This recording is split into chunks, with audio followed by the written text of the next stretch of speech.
All right. Shalom, shalom, and shalom, Sister Deborah. Coming again with a short message this early morning. Over here to the other house, being Gan Mama. Yep, Gan Mama with Gan Baby. Gan Mama being Gan Mama with Gan Baby. Sister Deborah want to talk this morning. And I first want to give you my little thing that happened to me on the highway. I was on the highway and I was speaking to the Most High Yah. I was asking for forgiveness for my thoughts that's not of Him, my ways that is not of Him, my feelings that is not of Him, my actions that is not of Him. I began to just thank Him for Him all by Himself. And I began to say, at first I was saying about the things of the outer man, how I'm so grateful and so on. And then I said something, and the next moment I switched from out of the natural realm into the spiritual realm. And I thought about it. I thought it was so cute because I was talking to him in the form of repenting, where I can clearly understand what I was saying. And as I was just talking to him, then I said, I would like to enter into the spirit realm to glorify you, to pray. And all of a sudden, when I finished, bam, I was into a different realm and speaking. I was speaking an unknown tongue. I was speaking to the Most High Yah in the spirit. I actually spoke. I wanted to enter into the spirit realm. And lo and behold, there I was on the highway speaking in an unknown language, in a language in which I know not.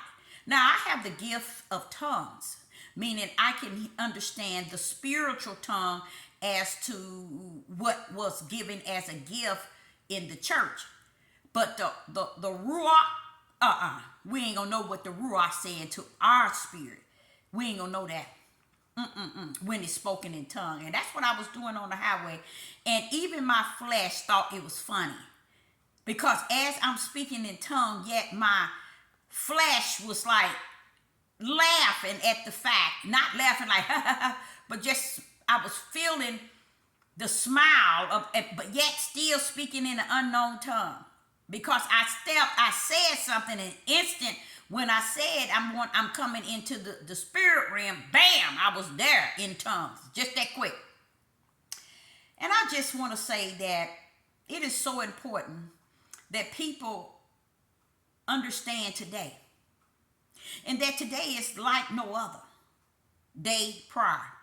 I know a lot of us want to hold on to yesterday and think yesterday is just going to keep repeating itself today, as if somebody's going to turmoil with you all your living. No, he's not.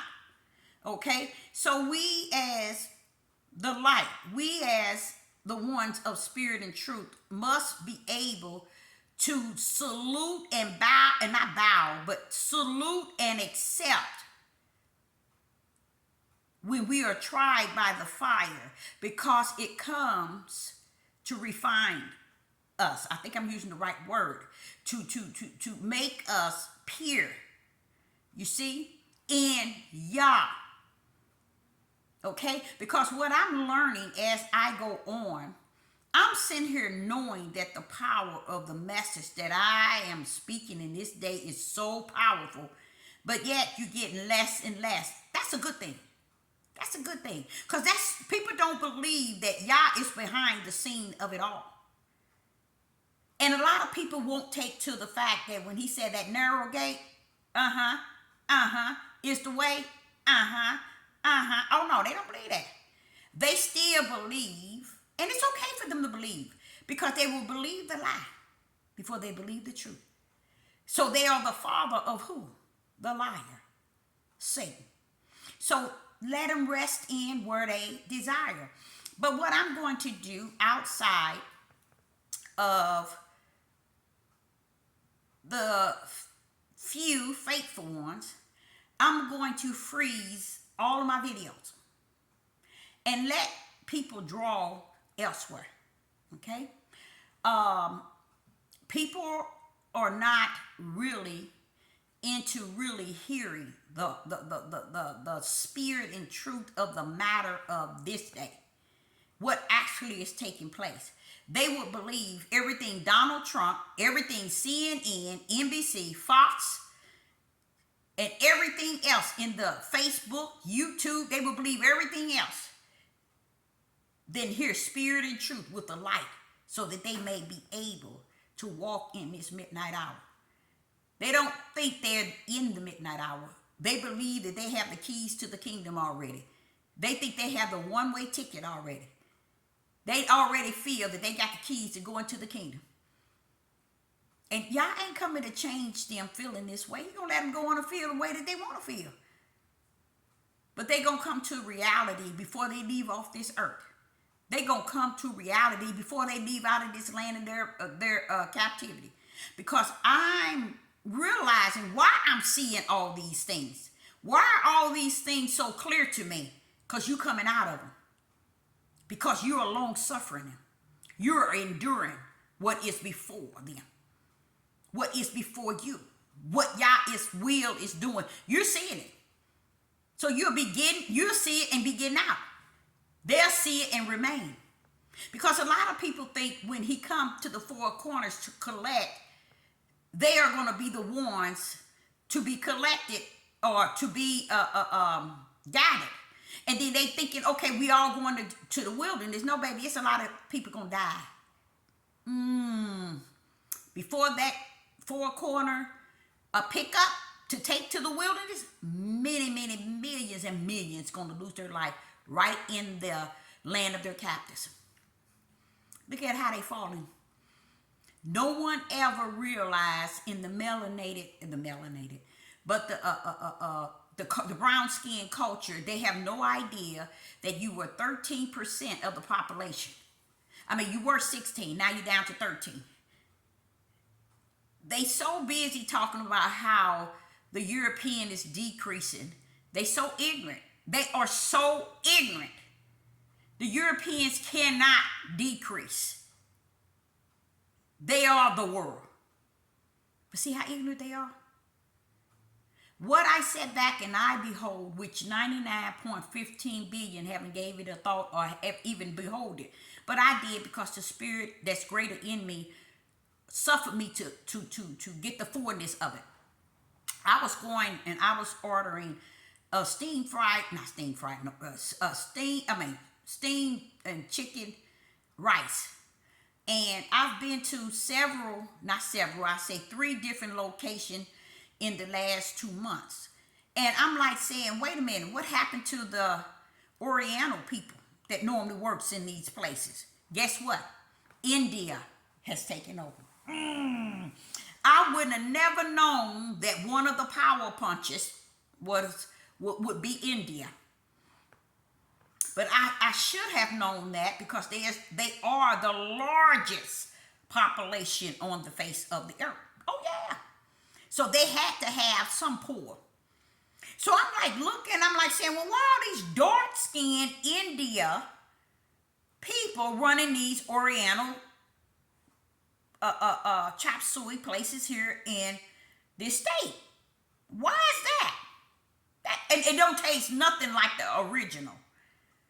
So what I'm looking at, and then you see several, like the one over there by my sister, and another one that used to be known, both of them are out of business. And I'm like saying, why are you seeing Indian people over the Oriental chop suey places? That's showing you things are taking place in people's eyes. Their mental state is not where it should be. Why is that? Because Sister Deborah, when she sees it, I put it in the order of the wheel. I said, okay, this is a big change. See, y'all wouldn't think that it is, but it is. Anytime you can take the largest population and bring them to the United States to take over where the Orientals once ran. They the only one know how to cook that type of food. These India people, these Indian, not like Indians, but India people, they got a lot of money. You see, they're falling into that elite too. You'd be surprised that the pyramid is really made up of every nationality outside of this one. Even if you get this one into the Roman Catholic, they're going to make him the less of the less, and he will never be equal to them. He will be the footstool. Oh, yes, I've seen it done. I've seen it done. So I say unto you, really being one to observe what is actually going on. Can you really observe? No, you can't. Because without that Holy Spirit in you, you can't hear nothing. You can't see nothing. You know, you can't comprehend nothing. You have no spiritual understanding. You have no spiritual wisdom. You have no spiritual knowledge, and you ain't got nothing you can tell Sister Deborah. Okay? See, people want to be right where they're at, and I'm so grateful that the Most High ain't worried about that. Let them be.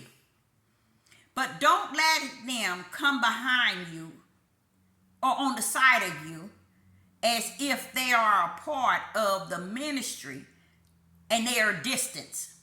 Okay? Because what is happening is people are stepping in and out when they should be drawing closer to the light. But people are backing away from the light. Do you think Sister Deborah have a problem with that? No, I don't. Because he said the gate is narrow. They come up to the gate and run right back to the broad way because they know they don't belong in the narrow gate. Oh, I'm more comfortable over to the other gate. Let me get over there. You are so right. That's where you need to be.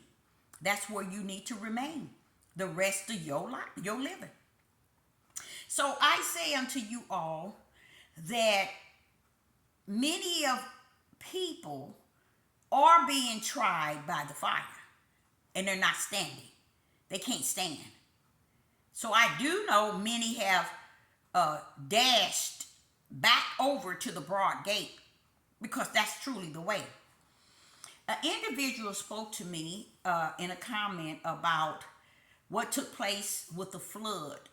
And it was sad that all those people lost their lives, you know, in the flood, and so on and so on. And I wonder, no, I ain't gonna tell you I wonder, I'm gonna go and shoot into it like I need to. This is where you know people don't understand how much racist that rest in them. They are rooted with racists within them and they have no idea. They have no, I'm telling you, the Ruach don't lie. People, and when I say the Ruach, because that's what lives in me and reveal things to me and make me think 2 and 3 and 4 times to what people say. He make me to understand what I'm hearing. So that I would know. I would not have you, Deborah, to be ignorant. Especially if I'm greater in you than he that is in the world. Come on.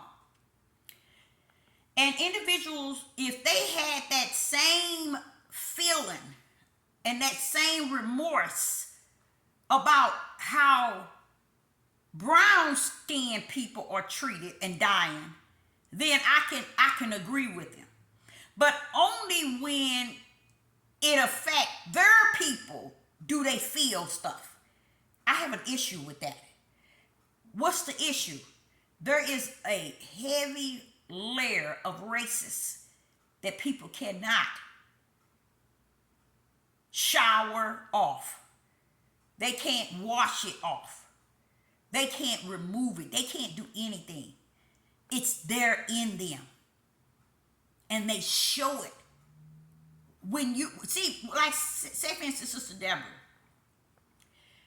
when things happen, I don't look at white and black.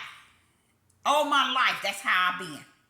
My dad got so mad at me because my son went to an all-white school, and I think it's like maybe six black people attend that elementary. And he was so upset. My dad was so upset. You know, he's from the South.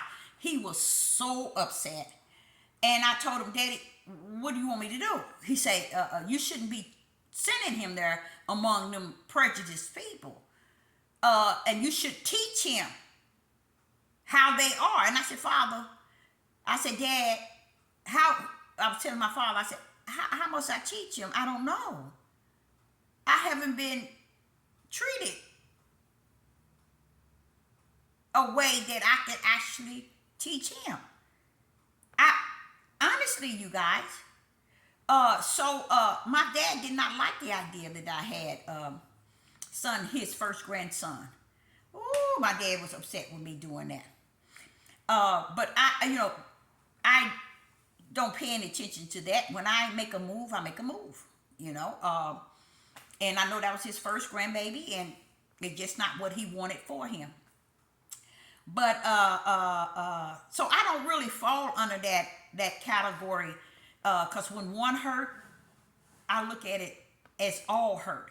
But I am not going to use my spiritual hurting for something that is not to be placed in a spiritual, how would I say, feeling.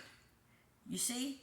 You have to leave it exactly where it's at, because what people can do, they can take the worldly matters and draw it into their spirit. You see? And make it a spiritual matter instead of seeing that it is a worldly matter that a spiritual creator has in his hand, life and death. You see? Then you also have to look at it as, do I feel this way when it's people that's my nationality? Or do I feel this way across the board? Well, here I am. I'm that way across the board. I'm not going to feel one way in my spirit regarding one race over another. I'm not going to feel it when it's this type of nationality and not feel it when it's this type. That's just me, y'all. I'm across the board like that. I'm a straight line across the board. But you have people, but they don't understand. That shows that they have a heart of racists in them, and they have no idea, because they can measure their feelings as deep as their spirit when it comes down to one nationality versus another. That's crazy, for me especially. So I say unto you, a lot of people have and is identifying themselves many ways, and they have no idea that the light that Yah has invested in me is a light to see into darkness. So if people are following Sister Deborah or listening to Sister Deborah and they're full of darkness, I already know that. That's why I talk so bold and stand so firm in what the Ruach teaches me. And I also am so bold and so firm toward how I speak on individuals who follow me, because I know who they are. You see? And it's not important to me that you stay in the midst of Sister Deborah. When I say in the midst, in the surroundings of Sister Deborah's messages, it doesn't bother me that one does that. But to me, that's what you call cunning, craftiness. You see? You either in or you out. It's like being on the outside looking in, but yet you still looking in from the outside. Do you get what I'm saying? You have to be very cautious regarding people like that.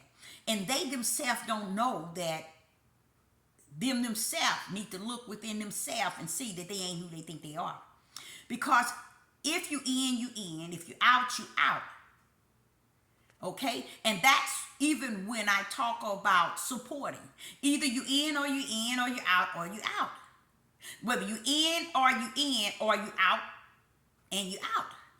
Stop trying to play in between just to fit in.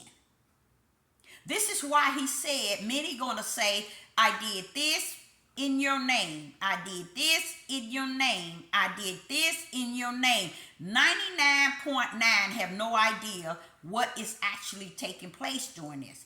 I remember when I first was drilled on that verse alone, I was asking him, what was it? What was really going on? He said, Deborah, I didn't have no problem with them doing this, this, and this. Because witchcraft and sorcery is potent. I didn't have no problem with them doing what they said they did. But when they pull up and they say that what they did was in my name, my name is my power is my name, and I did not give it to them. Hello. So see how cunning people are going to be, craftiness. They're going to be and use so much sorcery. They're going to be and use this technique of being around someone, knowing that they're not supporter of the individual, that feeds them, that labors on their behalf to see to it that they get what the Spirit has to say each and every day.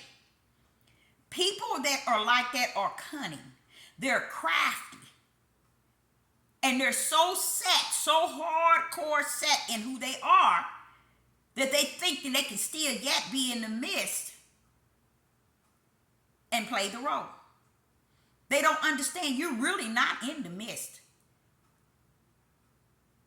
You're really not in the midst. You're on the outside looking in, thinking you in. Woo! Say that again, Deborah. You're on the outside looking in, thinking that you in. See, when you know that you know that you know that you're in that oneness, that unity of that spirit realm. And you don't have to try to fake it to think that that's going to get you to make it, because it ain't going to work like that. This where you look, take a good look. Look all around your house. Go out the back door. Look all over. Go out the front door and look all over. Say, this is your home. Okay? People who on the outside call themselves on the inside because they looking in don't mean a rat's behind. Okay? So I like the idea that the Father is trying his by the fire. Why? Because his is going to be tried the fire, because it's going to be something he's bringing out of them through the fire. See, you all didn't know that, did you? See? The fire of Yah is trying only his, because he wants them at a certain place in them. When I say a place, I don't mean like a place that you stay, but in them, he wants them there, their spirit at a certain place. Because their mission is still 100. And he want to make sure everything and all these things going on in the world, let me make sure you're tried by the fire, so you'll remain as sharp as I have sharpened you. So let me tell you something else I discovered last night. No, it wasn't last night. It was 2:30 this morning when I woke up. I wasn't sleeping well, body-wise. And I think because I drunk some Kool-Aid, homemade lemonade, and I think the sugar in it really gave me a hard time last night. And I drank a big glass of it, and I won't do that. And I woke up at 2:30, and I did not want to get up. So I said, let me just turn on YouTube on the television. And I turned it on, and here I see this here brown skin man. He had to have been something maybe like 65 to 70 years old. And he was saying something that just kind of threw me all the way over to the other side. And when I said to the other side, I mean the brighter side. He was saying exactly what my video was saying that I had uploaded hours prior. And I was like, wait a minute. You know what that man was sitting here talking about, you guys? No, not that one. Was that one? That one, the last two videos I was talking about. He was talking about how Adam, people did not know who Adam was. Adam was all people. And I said, no, he did not go there. And I was just so stung that this, and he's a scholar. I said, now why have these people who've been in this for so long, why didn't they bring all this out a long time ago? Why didn't they put it? See, it's that hour we in. And he was talking about how even Cain said that when they find him or whatever, he said, he was talking about they would, what they would do to him or how they would treat him. And he was talking about his own people. Because Adam was a nation of people. He didn't stop bringing forth life after Cain and Abel. He was still producing life. And Cain was just saying everybody in his family gonna know who he is. And they gonna come after him. As if he was saying that Adam was the nation of many people. He was not a nation. He said he is of many people. And I was just teaching that. That's why that busts the bottle of Eve being tempted. This man broke it down, y'all, way better than I did. And I'm going to give him that. He broke it down. Why did I say way better? It's because he was able to break it down that Adam was everybody in him. I'm like saying that's a point I was trying to make. But I thank the Father for the food in which he feeds